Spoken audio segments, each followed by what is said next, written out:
Well, good morning, guys. It's the 19th of October, a Tuesday morning. Uh, and Man, Monday was beautiful. Sunday was beautiful. Woke up to rain and snow. Uh, and I was tempted Monday to go for a good bike ride, but I was busy. I did a funeral and need to take care of some things for prison ministry. So we didn't do it. I'm excited about this taping this morning, and what I want to do is share a part of the word that I shared with the family at the funeral home. I got a call from the mortician. There was a family in town that they uh, they were going to just have a service at the mortuary. They didn't have a pastor. Uh, he tried several contacts. The lady was 83. She had actually attended the little cooperative parish, which is used to be the Methodist Church. And I don't know why that particular pastor didn't do it, but the little mortician's name is Joey, and I said, "Sure, Joey, I'll do it." And part of the reason for my response was just simply the fact that, man, what a wonderful opportunity to speak into a family's life, especially, given the circumstances. Their hearts are open where normally maybe they would be more calloused and hard. To minister to a large amount of the people there were basically kind of what I would call unchurched. And so I had prepared, and we had prayed about is like, um, Father, your word says that it goes forth and accomplishes everything you purpose and plan. And may that be actually what happens today. And it was a good service. I really enjoyed sharing. Um, and so I want to share part of that today with you because it's actually a really good word for us all. It's a good word for me. It's a good word for you as well, brothers. And so I'm going to read out of Genesis 32, 9 through 11. It's a very familiar story, actually. Um, we're going to cap on the story of Jacob and Esau, but this is the prayer before he and his brother reconcile. God had told him to go home. And so in chapter 32 of Genesis, verses 9 through 11, it says, "And Jacob said, O God of my father Abraham and God of my father Isaac, O Lord, who said to me, you said to me, return to your country and to your kindred that I may do you good." It was time for Jacob to go home. Verse 10 says, "I'm not worthy of the least of all the deeds of steadfast love and all the faithfulness that you have shown to your servant. With only my staff I crossed this Jordan, and now I have become two camps." And verse 11 says, please deliver me from the hand of my brother, from the hand of Esau, for I fear him, that he may come and attack me, the mothers with the children. And so I just want to begin by asking, you the same question that I asked the families and friend yesterday. It's a simple one. How do you want people to remember you? And I've kind of capped on this with you guys a little bit before, but this is a different direction. I watched the slideshow of the family earlier. This lady's name was Eva. I watched her slideshow earlier in the week, and of course, I watched it at the memorial service. It was a collage of her life, and it was really quite beautiful. It was well done. I had visited earlier with her family, her daughter and her granddaughter, and just wanted to learn about her. Uh, I looked at that collage, and in her younger days, she was a really beautiful woman. At the end, she's 83, and she was just kind of like stooped over, very thin, on oxygen. uh, and she was a shell of her former self. And I thought to myself at the time, man, how fast life actually passes and how soon we grow old. On the other end of the spectrum, recently I did a funeral service for a guy that was only 34. He had a wife and he had children. Um, that was really a sad funeral. It was quite a different atmosphere from that funeral to the funeral that I did yesterday. You know, some of us, like this man at 34, may die soon. And some of us may not die for a while. We may live to be old men. Uh, we've all heard the statement about lasting impressions, right? You've heard that. Uh, so again, how would you like people to remember you? You know, you actually don't have to be dead for people to have a lasting impression imprinted on their mind about you. Now, I'm not talking about first impression. We get, you know, sometimes first impressions can be, you know, so uh, not right. You know, they just it's you know we read a lot of stuff into the you know what we see or hear. But lasting impressions, mostly they're quite a bit different. People have observed behavior, and uh, we have left sometimes lasting impression, good or bad. This lady left some really fine lasting impression. Her her her family loved her, and she was very involved with her family all the way uh, to her passing. And so in our text, I think that's actually what was on Jacob's mind in a way. You know, it's been 20 years since he had seen his brother. Uh, and the last thing that his brother remembered about him wasn't good. That lasting impression wasn't good. He had actually stolen his brother's birthright through a pot of beans and then ultimately the blessing. And this wasn't easily forgotten. Have you ever heard the little phrase, you know, time heals all wounds? And of course, we like that because we have hurt people, and it's like, man, you know, time heals all wounds. You know that that's a lie, don't you? Time does not heal all wounds. And Jacob wasn't sure. God had spoke to him and said to him, you know, return to your country, to your kindred, that I may do you good. And Jacob wasn't so sure about this thing.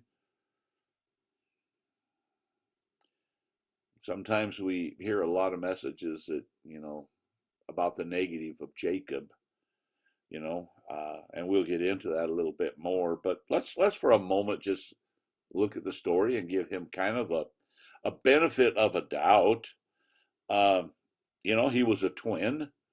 He was the younger of the twin, um, and in that home, his dad Isaac had ended up picking Jacob's twin brother Esau as his favorite. Esau was kind of the outdoors man. I was visiting with the mortician yesterday, and he was all suited up, and I said, "Man, this is your everyday work clothes." He said, "Not hardly." He had just got back the night before. A friend of his had popped a big old bull elk down in a ravine, and it had to pack that thing out. I think it was 2.5 miles, he said, to the truck. And he said he was in his camos, and he come home, he was a bloody mess. And that's my picture of Esau. He was kind of the outdoors guy. In our culture today, he'd have been in the driveway with his dad up underneath the hood with grease under his fingernails working on the truck. And that wasn't Jacob. Jacob wasn't he wasn't the camo guy and covered in blood from head to foot. He wasn't the guy that's going to be out there with grease under his fingernails. And so, you know, he maybe he was the guy that, you know, in a lot of ways he just he really he enjoyed the kitchen. I know a lot of guys that just absolutely love to cook. I cook every evening meal. I really enjoy cooking. Now there's sometimes that your day is just full and it's just another one of the chores, but it's really fun cooking. I know some guys that are really good at it. And Jacob, I could see him as that kind of the guy. And then he maybe the weekend he'd be the guy to be down at the golf course. And so he was Mama's favorite. And so we had some serious sibling rivalry going on. And the culture of the day, the eldest was the inheritor. That doesn't mean that in that culture, Esau was just going to get all the stuff and Jacob was not going to get nothing. We've talked about this before. In the Hebrew, the family is called the Beit Av, and you have the patriarch, and Esau would have become the patriarch, and the inheritance would have been to provide for the family. I mean, they lived in a family structure as high as 35 individuals.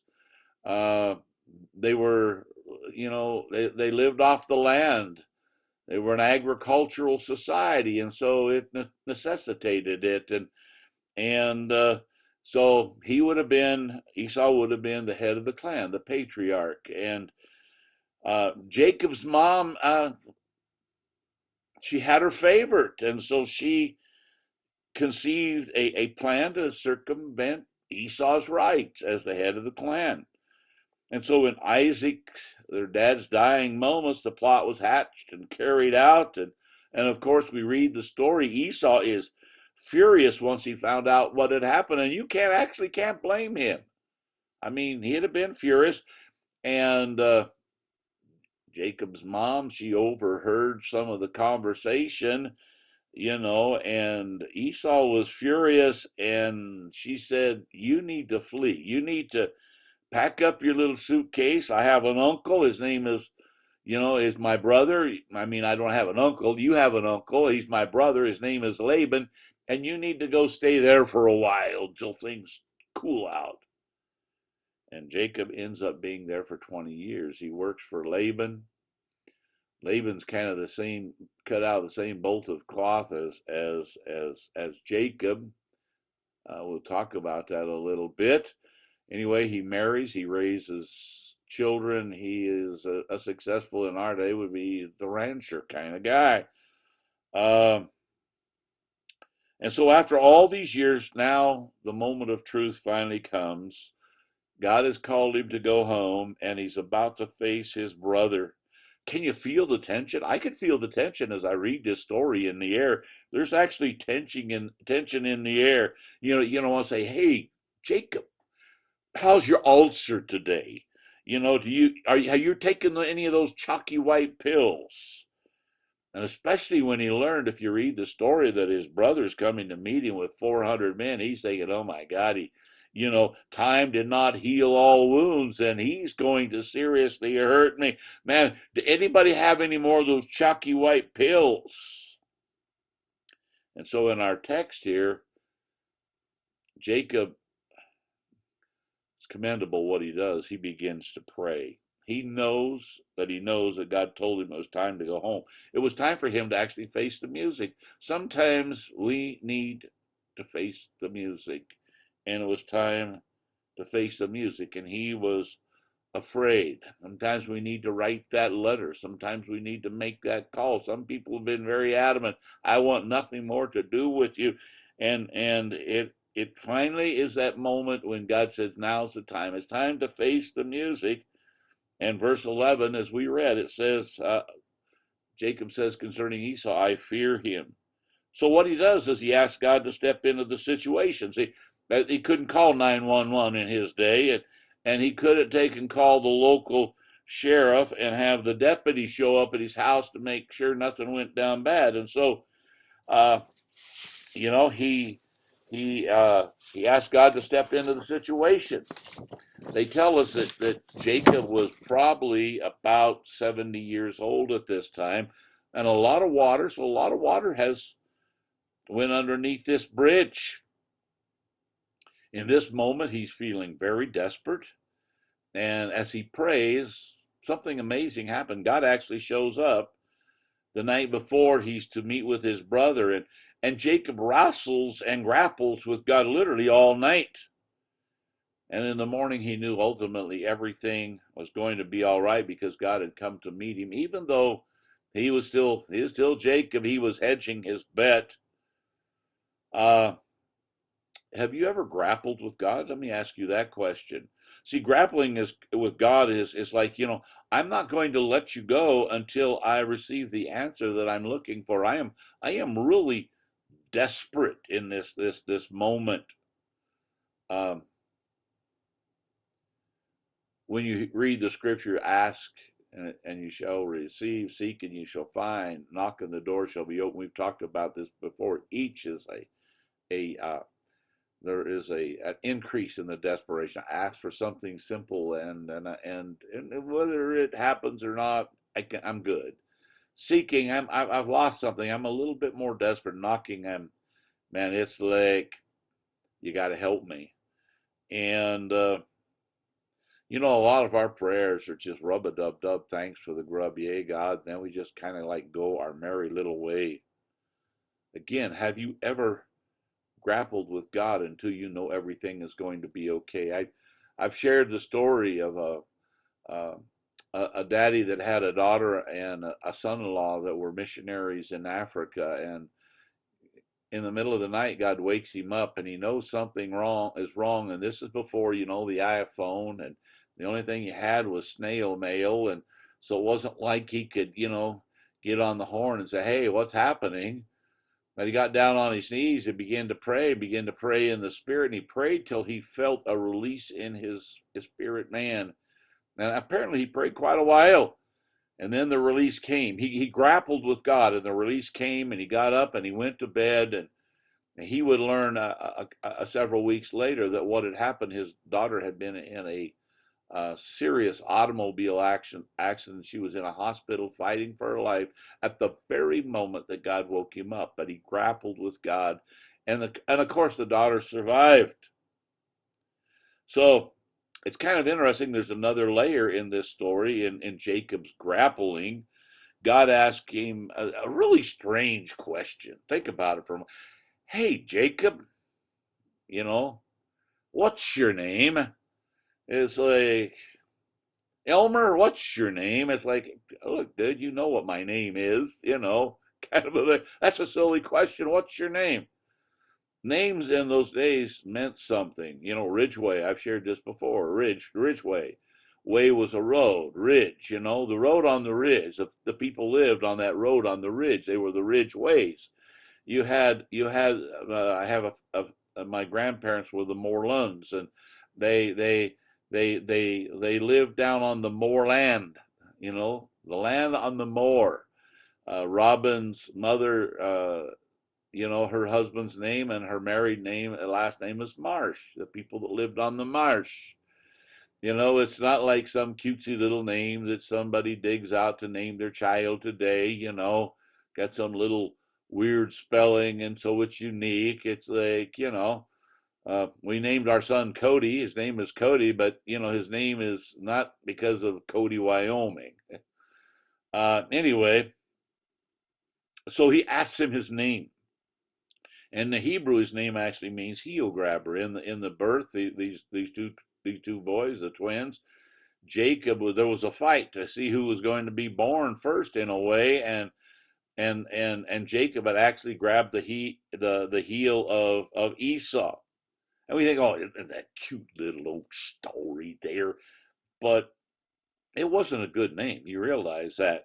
It's someone who seizes, who circumvents, who upserts. And isn't that what Jacob did to his brother? Jacob was a conniver and a cheat. He conspired with his mom. He was a part of the plot to cheat his brother. And I think, man, that had to be really hard, huh? Hey, what's your name? Have you ever actually in conversation with God owned up to the real junk in your life? God said to you, "Hey, what's your name?" And you say, "Man, this is who I really am. It's not, wasn't my mama's fault, my daddy's fault, my brother's fault. It wasn't the attorney's fault. It wasn't, the list as long as your arm fault. It's, this is who I've been rebellious and stubborn. And these are the things that I did because I wanted to do them. Come on, let's be honest. And so Jacob says, "My name is Jacob. I'm a conniver, and I am a cheat." Wow. Mm. Thought about that. That's really deep, brothers. That's deep. That's what God wanted to hear from Jacob. And you know what God's reply is back to him when he's finally got really honest? When he surrendered the flesh to the work that God wanted to do in his life. God didn't God didn't say, yeah, that's right. Remember, you're just a scum sucking dog. You know, you're the thief. You're the murderer. You're the rapist. Yeah. No. He said to him, from this day forward, you will no longer be Jacob. You will no longer be identified as the conniver and the cheat. But I'm going to name you Israel. You contended with me. You wrestled with me. You triumphed with me. You struggled. You grappled with me in prayer, and you have prevailed. So I'm going to give you a new nature and a new name. This is, wow, that is so rich. Wow, that's what God does in people's life. I've heard guys at the penitentiary say, prove it to me. This thing don't work. This is all make believe. Everybody's kind of like minds of the people in Jesus' days, them old Pharisees. Give us a sign. Man, you see that great big old Hell's Angel biker that's, a giant of a man. It smash you like a bug. And all of a sudden, because of what God has done in his heart, he becomes the giant teddy bear, tender in heart, weeps before the Lord. Man, a miracle. You want proof? There it is. The changed life. The changed life for Jacob. So back to my question. We started at the very beginning of this thing. How will people remember you? What is going to be the lasting impression? See, all of our lives are scarred. Uh, all of us have ghosts in our closet. All of us have hurt someone. And that's just simply the truth. And if you're pretending otherwise, you're living in la la land. Sometimes we have hurt those closest to us. You got moms and dads that have probably, you broke their heart in this journey. Siblings that, wow, you rocked their world. Some of them are ashamed and embarrassed. Wives or children that have been impacted. Sometimes we hurt those that we actually love the most. And so I said yesterday to those people, memorial services for moms have a special way of just bringing family together. Boy, moms are the last to give up on their kids. They really are. It's like you could be Jeffrey Dahmer's mom and be cooking people in the crock pot, and mama will still love you. Everybody else may have thrown you away, but mama still loves you. And so, man, the family was gathered there yesterday, and I know that there are some rifts in that family. I want to read to you Genesis 33:4 because I want you to see the outcome of all of this. So Jacob, after the grappling with God, after everything that we've just shared, here comes the brother, and it says in verse 4 of chapter 33, but Esau ran to meet him and embraced him and fell on his neck, and he kissed him, and they wept. God brought reconciliation and healing to this family.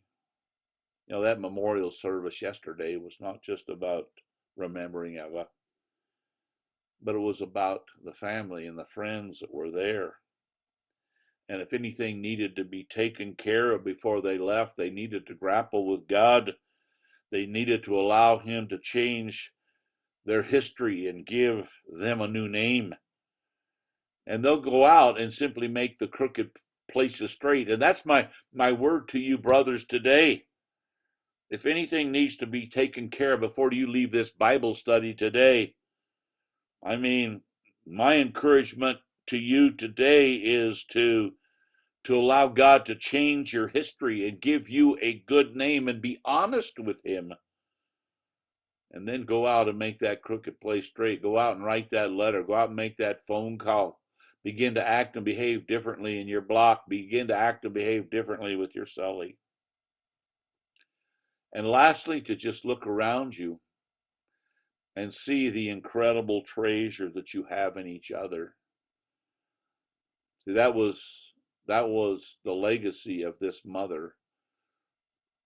And that memorial service yesterday, the family and the friends, the worth was the treasure. It is not the stuff in our life.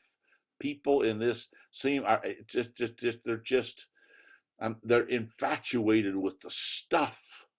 You accumulate and pile it up, and it's kind of like you come into prison and everything is gone. And we've talked about this before. You got your styrofoam cup, your state toothbrush, and your Bob Barker soap. God stripped you right down to the bare essentials. All the stuff, that beautiful truck is gone. That home is gone. You know, you have no control over your life no more. Some of you, that's a fine thing to have happened, because actually what you begin to realize is the true treasures in life. And that family yesterday, their true treasure was each other. As brothers in the Lord, you're my treasure. I am your treasure. One of these days, we're going to stand together in heaven and rejoice. We're going to remember these moments. And so with that in mind, I'm going to wrap this thing up today. And I just want to pray over you before I leave you. I don't know, in this crazy COVID thing, you've had so many upticks up there at Torrington, just a few here at WSP, but I don't know when it opens back up. But right now, we just continue to do what we're doing. And so, Father, I pray that you to encourage my brothers today, encourage them. I pray that you put nuggets in their day. I pray that they would take and grow in their relationship with you. I pray they become great students of the word. I pray that they grow in their giftings. I pray that they minister to each other. I pray that God, they'll realize the treasure that they have in you and each other. And they will deal with the issues in their life. And you'll set them free. Pray a blessing over their week in Jesus' name. And so, brothers, until the next time, hey, this is old brother EJ here in Rawlins, Wyoming, back in my old office here at my home, and I pray that you have a good week. I love you in Jesus' name. Amen, brother. Bye.